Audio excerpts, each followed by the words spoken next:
অনেকটা বিগ সাইজের সাপ। নমস্কার, আমি পলাশ বলছি সুবলগঞ্জ থেকে। সুবলগঞ্জ আমার বাড়ি। 2 ঘন্টা রেস্কিউ করার পরে সাপটিকে রেস্কিউ করছি।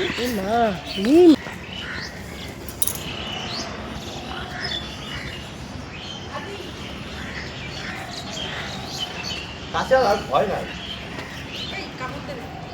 এই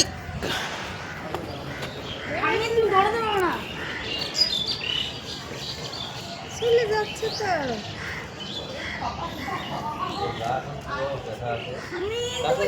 আর ভয় নাই। দেখেন, এটা হলো ইন্ডিয়ান প্র্যাকটিক্যাল কোবরা, বাংলাতে বলা হয় ডোকরো সাপ। সাপটি গর্তের ভিতরে ঢুকেছিল। প্রায় 2 ঘন্টা রেস্কিউ করার পরে সাপটিকে রেস্কিউ করা হলো।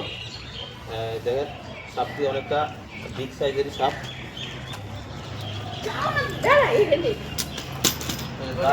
দেখা আছে তো, ওই জন্য মানে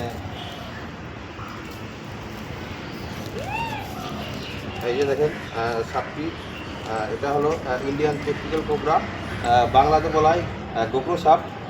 2 ঘন্টা খাটার পরে তারপরে সাপটিকে বের করতে পারছি।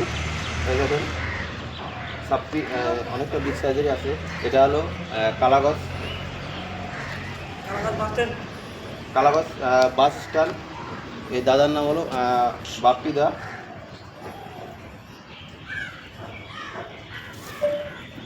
দেখেন, তো চলো সাপটি যখন প্যাক করে নেবো। আমার ভিডিও করার একটি উদ্দেশ্য, মানুষকে জাগ্রত করার জন্য।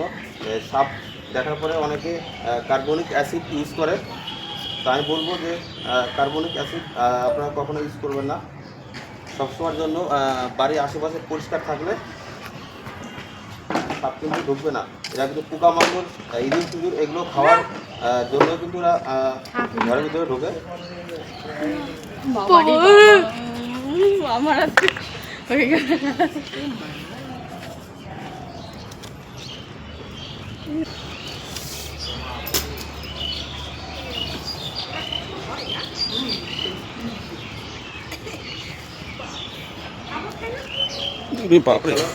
তাছাড়া কোনো ভয় নাই। না না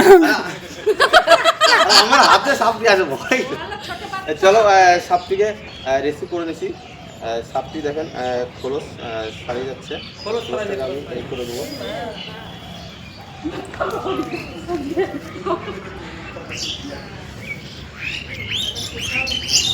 ঢোকাও আগে।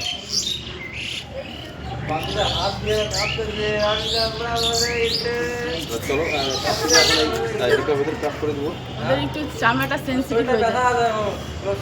ফুটা করে দিও পরে সেটা বোতলটা, কৌটাটা ফুটা করা নেই। এটাতে হবে না।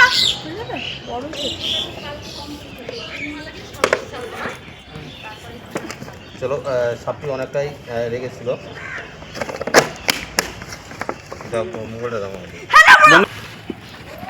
আচ্ছা দাদা, সাপটি যখন আপনার বাড়িতে ছিল কতটা ভয়ের ভিতরে ছিলেন?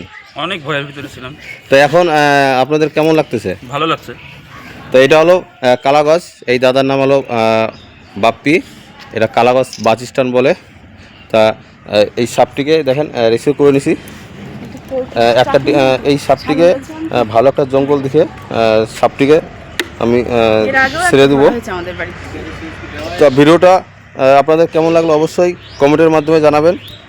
আর আমার চ্যানেলে নতুন হয়ে থাকলে ভিডিওটাকে অবশ্যই সাবস্ক্রাইব করবেন। এই দেখেন সাপটি অনেকটা বিগ সাইজের সাপ। তো চলো সাপটিকে এখন রেস্কিউ তো করে নিলাম। এই সাপটি দেখেন এখানটায় এই গর্তের ভিতরে ছিল সাপটি। জল দেওয়ার পরে প্রায় 1-1.5 ঘন্টা 2 ঘন্টা আমার লাগে গেছে এই সাপটি বের করতে।